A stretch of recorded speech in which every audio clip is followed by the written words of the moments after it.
Hello friends, आज हम पढ़ेंगे हिमाचल की नदियों के बारे में। जैसा कि आपको पता है कि हिमाचल का कोई भी एग्ज़ाम हो उसमें हिमाचल से रिलेटेड जीके आता ही है और नदियों का जिक्र ना आए ऐसा तो हो नहीं सकता।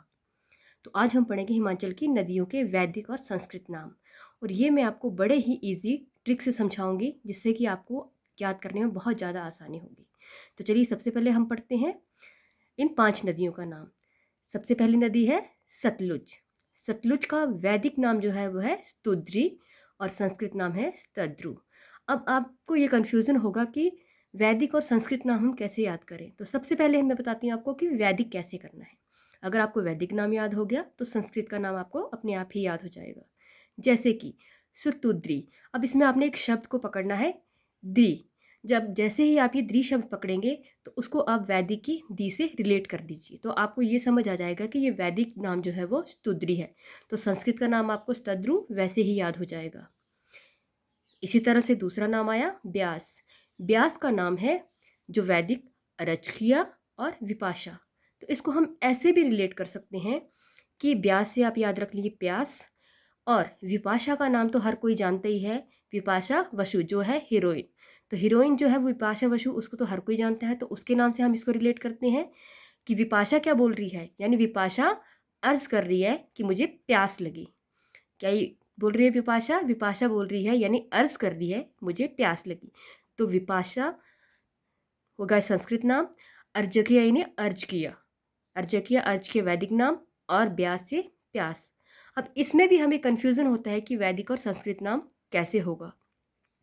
ठीक है, तो इसमें हम क्या करेंगे कि आप अर्ज किया, मतलब वैदिक जो थे वैदिक युग में क्या करते थे, ज़्यादातर लिखने का तो मतलब उन्हें इतना लिखने का ज्ञान नहीं था, तो वो हर चीज़ को अर्ज ही करते थे, मतलब मुंह से ही बोलते थे।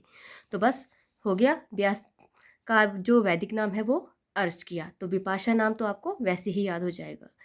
अब तीसरे नंबर पे आती है रावी। रावी यानी पुरुषानी वैदिक नाम है और इरावती इसका संस्कृत नाम है। अब रावी, रावी ज़्यादातर मतलब इसका अगर हम वैदिक नाम में देखें तो वैदिक युग में किसका मतलब प्रधानता होती थी, पुरुषों की।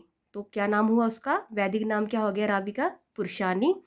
और अगर संस्कृत में ध्यान दिया जाए, अगर आप संस्कृत का नाम याद कर सके तो इसमें जैसे ये रावी है तो राव शब्द ही इरावती में आ रहा है, तो इससे बहुत इजी हो जाएगा आपको याद करने कि राव शब्द कौन सी नदी में आ रहा है। तो राव जो है वो रावी नदी में आ रहा है। ठीक है, अगर वैदिक काल से आप पुरुषों के बारे में जान लेंगे, पुरुषों के बारे में याद रख लेंगे, तो संस्कृत में आपको इरावती नाम अपने आप ही याद हो जाएगा। इसी तरह चौथा नाम है चिनाब। चिनाब यानी असिकनी।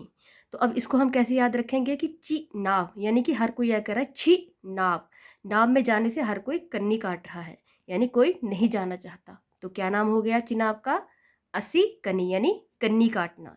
नाव में नहीं जाना, छी नाव यानी असी कनी, कन्नी काटना। तो इससे आपको इसका वैदिक नाम याद हो गया असी कनी। तो इसका संस्कृत में कोई नाम नहीं है। इसी तरह से यमुना यानी मुन्ना। तो मुन्ना तो हर कोई जानते हैं, छोटे बच्चों को बोलते हैं। और मुन्ना को किससे डर लगता है, काली माँ से। किससे डर लगता है, काली माँ से। तो यमुना का छोटा सा नाम क्या हो गया वैदिक, कालिंदी यानी काली। अगर आप काली माँ का नाम जहाँ भी आप पढ़ेंगे, अगर आपको एग्जाम में क्वेश्चन भी आएंगे तो आप जैसे ही काली पढ़ेंगे तो आपको मुन्ना की याद आ जाएगी कि मुन्ना को किससे डर लगता है, काली से। तो दोस्तों ये हो गए हमारे 5 नदियों के वैदिक और संस्कृत नाम। उम्मीद करती हूँ आपको याद हुए होंगे। चलिए अब हम कुछ प्रश्नों की ओर बढ़ते हैं जो कि आप अपने आप से उन्हें सॉल्व करने की कोशिश कीजिएगा।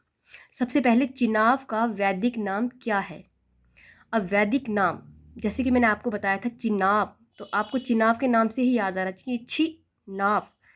तो नाव से क्या कर रहा था हर कोई, कन्नी काट रहा था। तो क्या हुआ, अस्किनी।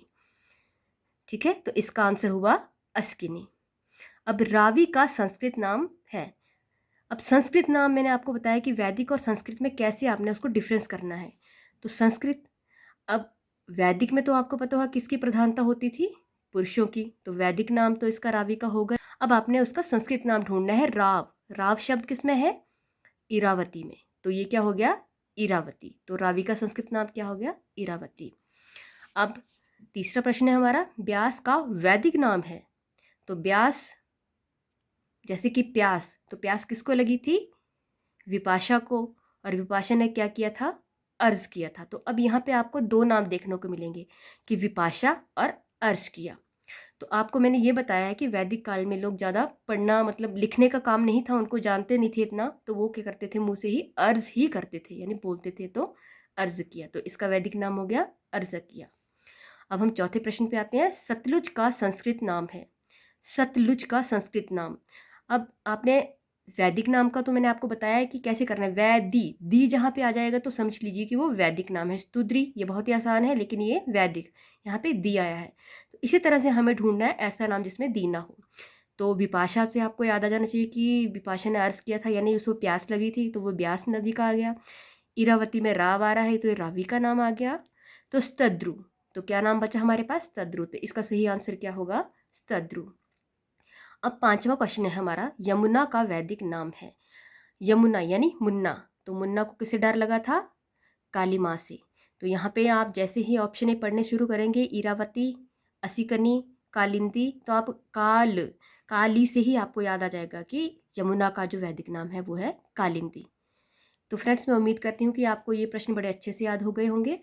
धन्यवाद।